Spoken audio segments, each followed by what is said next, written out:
When you think about modern-era comic art, specifically the guys still producing new stuff today, there is arguably no one bigger than Jim Lee. He got his start at Marvel in the 1980s and exploded in popularity after launching the second ongoing X-Men title.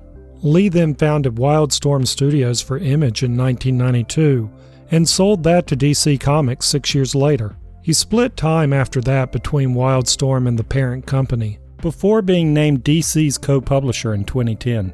The next decade was a busy one, but in 2020 a pandemic threatened to shutter hundreds of the comic book stores that made him famous. So Lee swooped in with a plan to help. It would give shop owners hope and send collectors into a frenzy. We're focusing on the art of Jim Lee in this week's episode of Comics and Sketchy Collectors.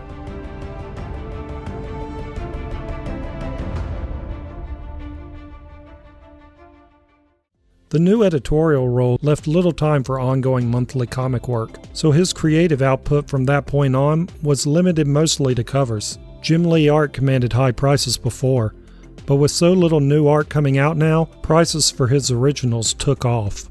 And not surprisingly, his leadership role meant any new Lee covers would pretty much have to be exclusive to DC. So while collectors were suddenly eager to shell out more for his recent work, they went absolutely apeshit for his Marvel art from the 80s and 90s. The auction data reflects this. Just look at Heritage in the top 20 Jim Lee art lots based on final bids from 2012 to 2020. Out of those 20 pieces, Marvel accounted for 13 of the lots. The remaining 7 were from DC and Wildstorm. If you look at just the top 4 pieces from Marvel and the top 4 pieces from DC, sales for Lee's art from Marvel netted more than $200,000. His DC art totaled less than $150,000. Auctions are probably the most affordable route if you're looking to bring one of Lee's covers home. For lower tier characters, you could nab a Lee cover for between $2,000 and $3,000. Even with top tier characters, you might run up on an awesome deal. Check out this Man of Steel cover that sold in 2018 for just over $4,300. It might not seem like a steal until you look at albertmoy.com, the website for Jim Lee's art rep. Covers featuring Superman start at $20,000 and go up from there. I'm sad to say I never owned a Lee cover, and at these prices, the day I could afford one seemed a long way off. But in 2020, as the COVID-19 crisis threatened to close many comic book stores, an incredible commitment from Jim Lee gave new hope to both those store owners and budget-conscious collectors like myself. On April 1st, Lee began his 60 Sketches Over 60 Days campaign. The title is pretty self-explanatory. He promised to draw a detailed sketch every day for 2 months that he would auction on eBay. Proceeds would be donated to the Book Industry Charitable Foundation to help struggling comic shops.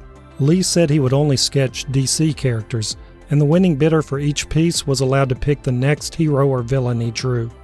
What made this even more interesting for collectors? A week into the charity campaign on April 8th, Lee announced that each sketch would be used as a variant cover for an upcoming issue of the comics. His goal was to raise $1 million for stores in need, and other A-list artists quickly jumped on board to help. But anyone like me thinking these sketches would be the place to find a bargain on a future Jim Lee cover got a reality check very fast. Just look at these winning bids. You can get existing covers, good ones for the prices these sketches are commanding. If you look a little closer, those whopping figures aren't a surprise judging by the list of winning bidders. They include executives, lawyers, entrepreneurs, and even a Hollywood director, many of whom bought more than one. By my count, the CEO of the Alliant Group purchased at least 5 of Lee's 60 sketches and probably more. So this fundraiser did nothing to alter the perception that comic art collecting is a rich man's hobby. In the end though, all that money is going to charity, thanks to Jim Lee's incredible generosity and leadership during this crisis. But it wouldn't be fair to mention all the good he is doing and ignore some potential points of criticism. First, Lee backed off his promise that all 60 sketches would eventually become variant covers. With sketches number 21 through 40, the artist changed up his style, and instead of doing full-body sketches as he had done on the previous 20, he began just drawing headshots. When a fan on Instagram inquired if these headshots would become covers, Lee answered no, unlikely. The sketches are still racking up impressive bids, but this flip-flop couldn't have done much to maximize interest for collectors, and achieved the best outcome for the charity. Second, the 60 and 60 campaign should have wrapped up around the end of May. We're now in September and Lee has yet to complete his promised sketches. Events over the summer may have shed some light on both the sketch covers delay and the 180-degree turn on plans to make them all covers. In August, layoffs at DC Comics were announced and described as a bloodbath.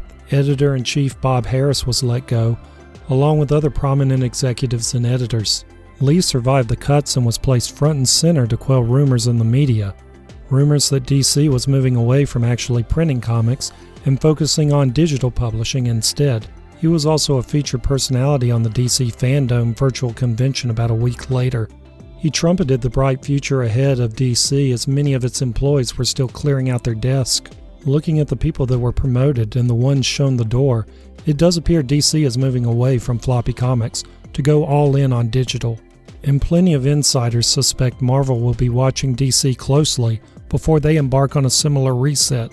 A shift in the comics industry to eliminate printing in favor of digital ultimately poses a far greater threat to comic shops than the COVID-19 scare. Only time will tell if Jim Lee is better remembered for using 2020 to help sustain comic shops until their triumphant comeback, or just carrying the water for DC's corporate overlords, as they gutted the company he helped to build and hammered some of the last nails into the coffin of the dying industry that was local comic book stores. I want to know what's on your mind, so leave a comment. Is Lee doing everything he can to help? What do you think of the changes at DC? Remember to like this video and subscribe to the channel. Plus, be sure to tell me what stories you want to see in the future.